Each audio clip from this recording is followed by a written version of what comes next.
Salut, c'est Seb. Alors aujourd'hui, eh bien, écoute, j'ai une question pour toi, c'est quel est ton plan B? Tu l'as sans doute vu ou entendu beaucoup autour de toi, on te parle souvent de crise, de fin du monde presque, de choses qui vont arriver, d'événements cataclysmiques. Et si c'est pas tout à fait vrai, en réalité, c'est pas tout à fait faux non plus. Et on va parler de ça aujourd'hui, de plan B et puis de tout ce qui peut arriver, de comment s'en prémunir. Alors si tu me découvres juste aujourd'hui, eh bien sur cette chaîne tu trouveras tout ce qui parle d'expatriation. Je suis parti en Asie en 2010, j'y suis installé et puis je partage également tout ce qui est conseil autour de la liberté, de se construire une vie sur mesure. Donc n'hésite pas à t'abonner à la chaîne si ce n'est pas encore fait. Et en attendant, donc on va parler de ce fameux plan B. L'idée derrière ça c'est quoi? C'est de dire que eh bien aujourd'hui, en fait, tout le monde prédit des crises, des cataclysmes, mais que finalement, ce n'est pas tout à fait si faux que ça, dans le sens où, si tu regardes l'histoire économique des crises, il y en a d'une manière cyclique. Il y a certains cycles qui, effectivement, guident l'économie au travers du temps. Elle est toujours croissante sur le long terme, mais sur des fractions de temps infime, eh bien, elle se contracte. C'est ce qu'on appelle des crises. À ce moment-là, eh bien, il y en a eu des successions et pour être très pragmatique, en réalité, elles sont entre 6 et 10, 11, 12 ans. Tu as une crise. C'est comme ça, c'est le système à un moment, il faut qu'il purge un peu ses excès et puis tout ce que ça a de catastrophique, effectivement, peut à ce moment-là se passer. Et c'est vrai que c'est un peu ce dont on va parler. C'est-à-dire que la plupart des gens n'ont pas conscience déjà qu'effectivement des crises, ce n'est pas des événements exceptionnels et isolés, c'est des choses qui sont partie de l'économie tout simplement, c'est-à-dire que des crises, il y en a eu et il y en aura encore, à tel point d'ailleurs que si tu fais un calcul simple, je ne sais pas si tu as un peu la quarantaine, la cinquantaine, tu as déjà dû en voir quelques-unes, 3, 4 peut-être, et puis si tu es juste au début de ta vie, eh bien tu en verras sans doute 4, 5, 6, 7 peut-être, ça va dépendre de ta durée de vie et puis des cycles qui se succèdent, mais en substance c'est toujours la même chose, c'est-à-dire que fondamentalement, il n'y a pas de raison que ça change, pour une raison qui est simple, c'est qu'il y a toujours des excès, il y a des guerres commerciales, il y a 1000 raisons qui font que les crises arrivent quoi qu'il en soit. Donc la réalité des choses, c'est qu'elles vont arriver.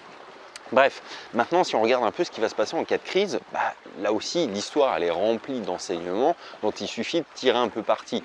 Ça veut dire quoi? Ça veut dire que finalement les crises c'est toujours la même chose. Il y a des États qui sont plus solidaires entre guillemets comme la France qui disent que voilà ils vont servir d'amortisseurs de crise, ce qui fait qu'on a moins de croissance dans les périodes de croissance mais un peu moins de vagues catastrophiques, de chômage, de licenciements, etc. Mais si tu regardes d'une manière un petit peu pragmatique ce qui s'est passé lors de la dernière crise de 2008 et tout ce qui s'est suivi, il y a eu des laboratoires d'expérience, entre guillemets laboratoires, mais tout ce qui s'est passé en Grèce, à Chypre, tout ce qui s'est passé dans les pays dans lesquels en fait il y a eu beaucoup de mesures qui ont été prises par le FMI, par des banques, par des institutions et même par les États, eh bien tu t'aperçois un petit peu de ce qui va potentiellement pouvoir se passer.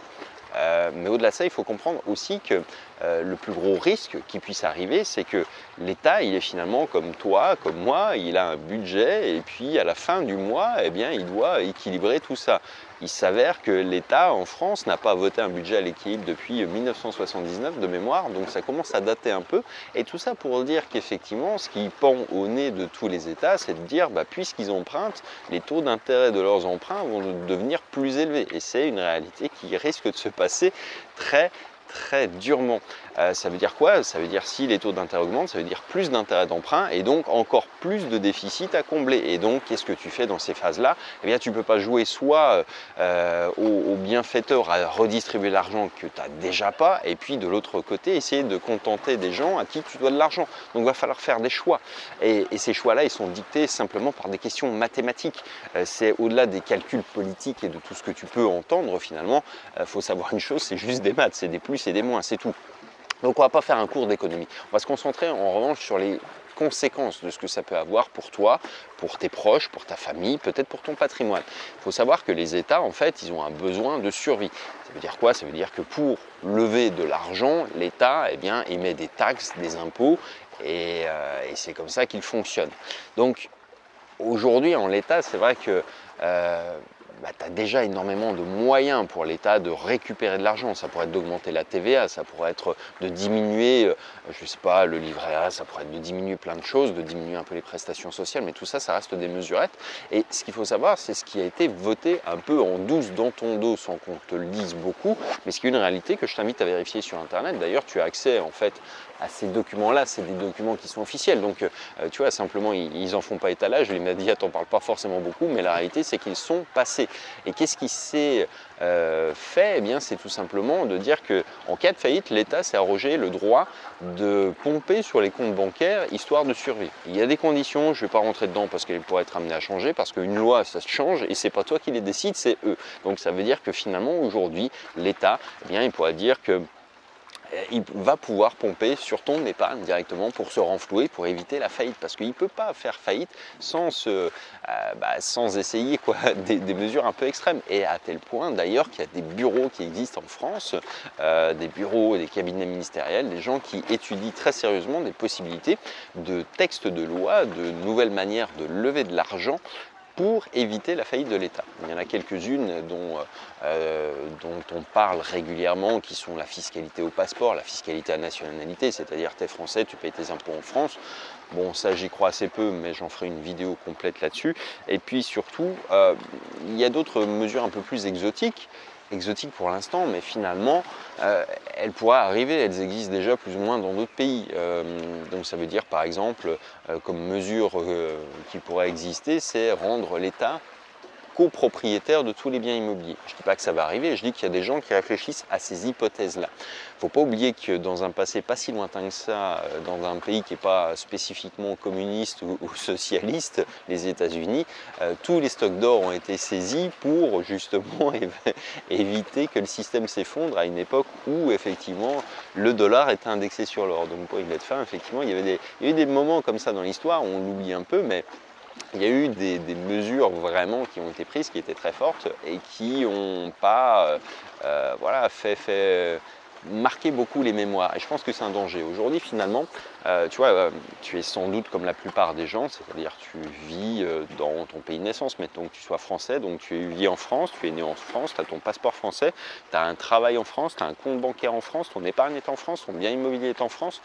Bref, tu es à la merci d'un seul État. Et c'est ça la réalité des choses, c'est-à-dire que l'État, si demain il te dit, bah voilà, ton argent on le bloque, déjà on va en prendre la moitié et puis en plus on va bloquer les banques et tu ne pourras plus le retirer. Et ça aussi c'est une réalité, c'est déjà arrivé à plein d'endroits dans le monde. Regarde un peu la crise pas si lointaine que ça de 2008 et tu verras tout ce qui a été pris en mesure et que c'est pas que de la science-fiction. Je dis oui, mais la France est un grand pays, peu importe, c'est déjà arrivé dans des gros pays aussi. Et puis par ailleurs, ça ne dépend pas de ça, ça dépend simplement d'un vent de panique qui vont devoir faire cesser un moment ou un autre. Donc la réalité du truc, elle est souvent basée là-dessus. C'est déjà arrivé ailleurs, ça peut arriver chez nous, et il y a des raisons pour lesquelles il y a des chances pour qu'il y ait pas mal d'évolution. Toujours est-il que même si ça n'arrive pas, il y a deux facteurs qu'il faut garder en tête. Un, le premier, on l'a vu, c'est que les crises, il y en a eu et il y en aura. Donc il te faut impérativement un moyen de te protéger de ça. Et la deuxième partie finalement, eh bien, c'est d'avoir, je ne sais pas, un système qui te permette de ne pas être tributaire d'un seul État. Pourquoi? Comme quand tu prends ta voiture, tu as une roue de secours, et là en fait, eh bien, pour la partie la plus importante de ta vie, c'est-à-dire ton patrimoine, ton épargne, ta vie, tes enfants, tout ce que tu voudrais peut-être leur léguer, eh bien tout ça, ça pourrait être amené à disparaître en une fraction de seconde parce que juste tu serais à la merci en fait de politiciens. Donc la réalité, c'est que tu as besoin en fait, comme quand tu prends ta voiture, d'avoir une roue de secours. Et ça, c'est ce qu'on appelle un plan B.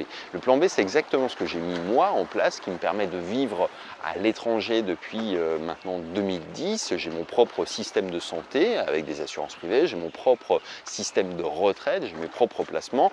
J'ai réparti en fait un petit peu tous les risques sur plusieurs pays. Alors le risque, il existe toujours. Simplement, le risque que tu aies 3, 4, 5, 6 pays qui fassent faillite au même moment, il est quand même plus compliqué, surtout quand tu les as bien choisis. Donc c'est un peu ça en fait, cette idée qui est sous-jacente. Et tout ça en fait, je l'ai compilé dans un rapport. Ce rapport, il s'appelle le plan B.